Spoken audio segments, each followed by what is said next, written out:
Hello, hello, hello mga ka-amazing! So for today's video, meron tayong pupuntahan na isang lugar na nagpapawa ng init ng ating katawan. So ayan, summer na nga, so kailangan nating mag-swimming! So ayan, nandito tayo ngayon sa JJB Aqua Farm Resort dito sa Castillejos, Zambales. So yun na nga, kaya kami ngayon nandito sa JJB Aqua Farm Resort kasi birthday ng ate ng aking darud. So ito ay advance celebration para sa kanyang birthday. So yun, ito nga yung pool dito sa JJB, may slide, may pambata. So yung pool nila dito hanggang 7 feet yung pool nila. So ayun, ito na nga, karating lang namin, galing kami sa bahay syempre. So namili kami ng chips para dagdag baon dito sa aming pagkain. So ayan, hi Kilian, nanghingi siya ng chips. Sabi ko bawal kumain ng chips sa pool. So ayun na nga, eto na nga tayo. Pumunta tayo sa ating cottage. So ayan, eme-eme lang yan, no? Lakad-lakad ako, emerald, feeling maganda, di ba?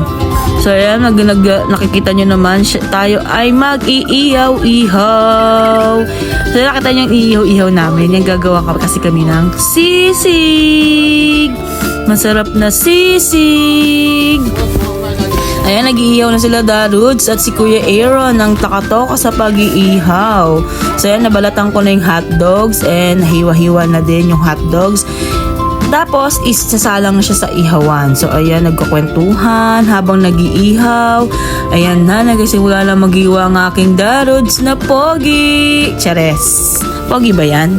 Charot! So ayan, gagawa kami ng sisig ala John Mar, kasi yan ang recipe ni John Mar. Siya tagagawa talaga ng sisig, taga-timpla. So ipapakita namin sa inyo kung paano niya itemplahin yung sisig. So yan, hiwa-hiwa ng sibuyas para sa sisig. Ayun na nga lang. Charot. So ayan na nga, tinimpla-timpla na ni Kuya John Mar mong sisig.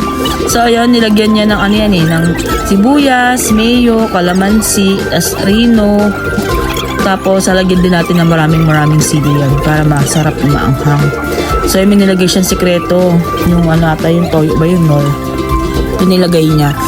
So ayan, nalagay natin ng sili na maraming yan para sarap talaga, danday. Perfect talaga yung pulutan and sa java rice na ginawa. Kasi gumawa kami ng java rice eh. So ayun na nga, ang gumawa pala ng java rice natin si Kuya Romel. So ayun na nga, yun ay nag-ihaw din kami ng liempo. Syempre di mawala ang ihaw na liempo sa baon natin.